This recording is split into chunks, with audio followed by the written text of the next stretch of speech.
क्या हुआ जब एक लड़लिहाके ने छिपकर रात के समय निधिवन के अंदर कैमरा लगा दिया और जो उसमें रिकॉर्ड हुआ उसने कहीं विशेषज्ञों को भी सोचने पर मजबूर कर दिया।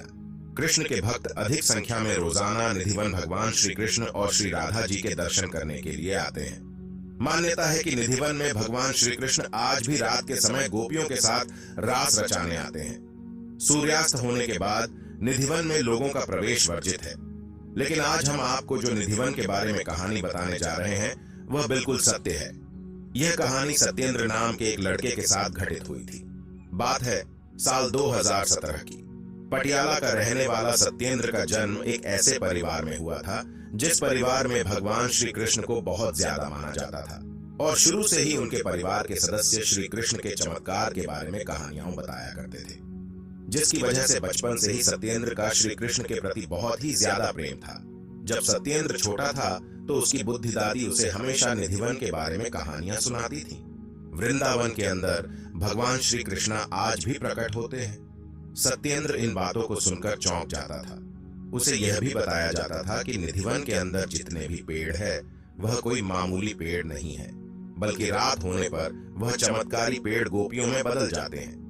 अब जैसे कि सत्येंद्र इन कहानियों को सुन सुनकर ही बड़ा हुआ था, लेकिन कभी कभी उसको मन के अंदर लगता था कि पेड़ आखिर कैसे गोपियों में बदल सकते हैं। लेकिन वह भगवान पर तो बहुत ज्यादा विश्वास करता था। इस तरह करते करते सत्येंद्र के जिंदगी के कई साल बीत जाते हैं। तभी उसका एक दोस्त जो वृंदावन के अंदर रहता है, उसके घर पर उसकी बहन की शादी का फंक्शन होता है।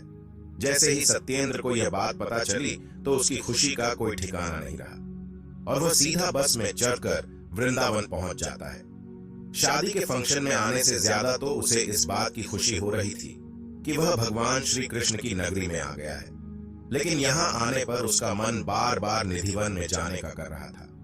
उसने सोचा कि मुझे कहीं ना कहीं अंदर जाने की अनुमति मिल जाएगी और इस तरह शादी का फंक्शन कंप्लीट हो जाता है। दूसरे लोग शादी में खूब एंजॉय कर रहे थे, लेकिन सत्येंद्र अंदर ही अंदर कुछ और ही सोच रहा था। फिर सत्येंद्र के घर जाने का समय आता है, लेकिन उसने घर जाने से पहले अपने दोस्त को अपने पास बुलाया और उससे पूछा कि मैं तुमसे एक बात कहना चाहता हूँ। दोस्त को लगा कि शायद यह कोई नॉर्मल ही बात कह रहा होगा। सत्येंद्र अपने दोस्त से कहता है कि क्यों ना हम रात को निधिवन के अंदर चले और वहां पर जो कुछ भी होता है हम उसको अपने फोन के कैमरे में रिकॉर्ड करेंगे और अगर उसके अंदर कोई चमत्कारी घटना होगी तो हम पूरी दुनिया को दिखाएंगे और जिसकी वजह से मीडिया की लाइमलाइट में भी आ जाएंगे। लेकिन जैसे ही उसका दोस्त यह बात सुनता है तो उसके पैरों तले जमीन खिसक जाती है और उसका दोस्त इस बात के बारे में साफ मना कर देता है, क्योंकि वह लंबे टाइम से वृंदावन के अंदर ही रहता था और वहां पर रहने वाले लोगों में यह मानता है कि रात में निधिवन की तरफ कोई देखता भी नहीं है और यहाँ तक कि निधिवन के आसपास जो घर बने हुए हैं उनके पीछे की साइड कोई भी खिड़कियां भी नहीं है। ऐसा बताया जाता है कि रात के समय निधिवन के अंदर कोई देख लेता है तो उसके साथ अनहोनी घटना हो जाती है। और सत्येंद्र का दोस्त भी सत्येंद्र से कहता है, मैं तेरे साथ बिल्कुल भी नहीं चलूंगा। वहां पर रात में भगवान श्री कृष्ण प्रकट होते हैं और किसी की भी अनुमति के बिना उन्हें देखना सबसे बड़ा पाप है और अगर हम किसी चीज को कैमरे में शूट करेंगे तो एक तरीके से प्राइवेसी को हनन कर रहे हैं। और निधिवन में हजारों लाखों कृष्ण भक्तों की आस्था जुड़ी हुई है। जब यह सारी बातें सत्येंद्र सुनता है तो उसे काफी अजीब लगता है। जब उसका दोस्त उसे यह सब करने से मना कर देता है तो फिर सत्येंद्र अकेला ही जाने की मन में ठान लेता है। फिर वह एक बार तो दिन के अंदर निधिवन के अंदर घूम कर वापस आ जाता है। उसके अंदर वह सब कुछ देख कर वापस आ जाता है, लेकिन शाम होने से पहले वह चुपके से निधिवन के अंदर इंटर करने की प्लानिंग करता है। जैसे आसपास के लोग इधर उधर देखने लगते हैं, वह लोगों की नजरों से बचता हुआ निधिवन में पहुंच जाता है और फिर वह निधिवन के अंदर ऐसी जगह ढूंढ कर बैठ जाता है जहां पर पेड़ पौधे ज्यादा थे। जब शाम ढल जाती है तो पंडित जी अंदर देखने के लिए आते हैं कि कोई उसके अंदर रह तो नहीं गया, क्योंकि अक्सर लोग यहाँ पर छिप जाया करते हैं। जिनको भी मौका मिलता है वह यहाँ पर आकर रुक जाते हैं और ये सोचते हैं कि हम लोग भगवान श्री कृष्ण को साक्षात देखेंगे। मगर उन लोगों को यह बिल्कुल भी पता नहीं होता है कि वह लोग कितनी बड़ी मुश्किल को अपने आप बुलावा दे रहे हैं। सत्येंद्र भी इस बात से अनजान था कि उसने कितनी बड़ी गलती कर दी है और पंडित जी वहां पर इधर उधर देखकर वापस चले जाते हैं। लेकिन जैसे ही निधिवन बंद होता है तो सत्येंद्र के मन के अंदर बेचैनी बढ़ती जा रही थी। सत्येंद्र जब अंदर गया था उसे समय वहां पर पक्षियों की काफी ज्यादा चहल पहल थी। कुछ बंदर भी पेड़ों पर बैठे थे, चिड़ियों का झुंड भी वहां पर बैठा था। लेकिन सत्येंद्र को हैरानी तो तब हुई और बेचैनी भी उसकी बहुत ज्यादा बढ़ गई थी जब मंदिर का कपाट बंद हो रहा था और निधिवन के गेट बंद किया जा रहे थे। तो उस समय जितने भी पक्षी और बंदर थे वह धीरे धीरे सभी के सभी चले गए थे। निधि वन की एक अन्य खासियत यहाँ के तुलसी के पेड़ हैं। निधि वन में तुलसी का हर पेड़ जोड़े में है। इसके पीछे यह मान्यता है कि जब राधा संग कृष्ण वन में रास रचाते हैं तब यही जोड़ेदार पेड़ गोपियां बन जाते हैं।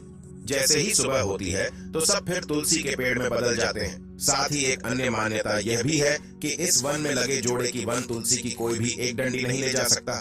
लोग बताते हैं कि जो लोग भी ले गए वे किसी न किसी आपदा का शिकार हो गए, इसलिए कोई भी इन्हें नहीं छूता। निधि वन के अंदर ही है रंग महल, जिसके बारे में मान्यता है कि रोज रात यहाँ पर राधा और कन्हैया आते हैं। रंग महल में राधा और कन्हैया के लिए रखे गए चंदन के पलंग को शाम 7 बजे से पहले सजा दिया जाता है। पलंग के बगल में एक लोटा पानी, राधा जी के श्रृंगार का सामान और दातुन संग पान रख दिया जाता है। सुबह 5 बजे जब रंग महल का पट खुलता है तो बिस्तर अस्त व्यस्त, लोटा पानी से खाली, दातुन कुचली हुई और पान खाया हुआ मिलता है। रंग महल में भक्त केवल श्रृंगार का सामान ही चढ़ाते हैं और प्रसाद स्वरूप उन्हें भी श्रृंगार का ही सामान मिलता है। वैसे तो शाम होते ही निधि वन बंद हो जाता है और सब लोग यहाँ से चले जाते हैं, लेकिन फिर भी यदि कोई छुपकर रासलीला देखने की कोशिश करता है तो पागल हो जाता है। तो वही जब पशु पक्षी सब यहाँ से चले गए तो उसको भी थोड़ा डर लगने लग गया था। अब जैसे ही वहां पर रात गहराने लगती है तो सत्येंद्र जहां पर बैठा हुआ था उसके सामने एक पेड़ मौजूद था। उसके अंदर से बहुत ही तेज रोशनी निकलने लगती है और उसे कुछ घुंघरू जैसी आवाज भी सुनाई देने लगती है।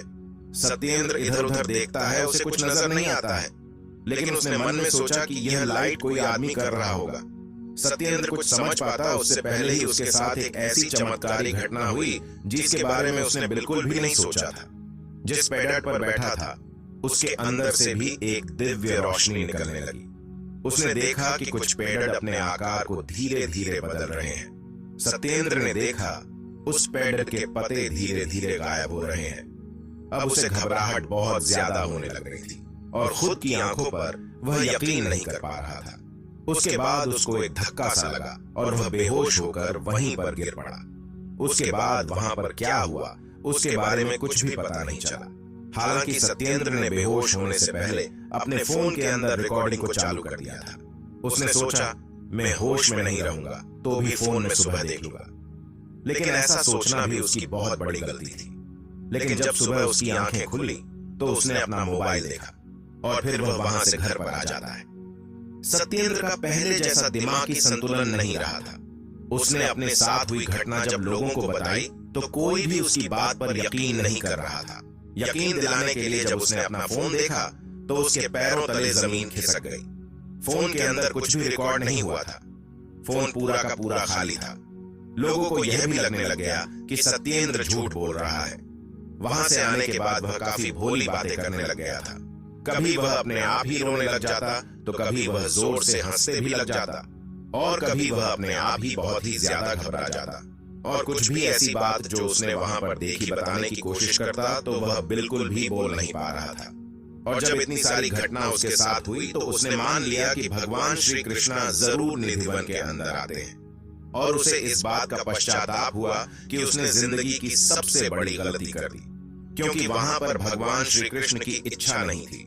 अगर भगवान श्री कृष्ण को बाय चांस वह देख भी लेता तो शायद जिंदा नहीं बच पाता, क्योंकि भगवान श्री कृष्णा जब वहां पर प्रकट होते हैं तो उनके अंदर इतना ज्यादा तेज होता है कि लोग उस चमत्कारी रोशनी को बर्दाश्त ही नहीं कर पाते हैं।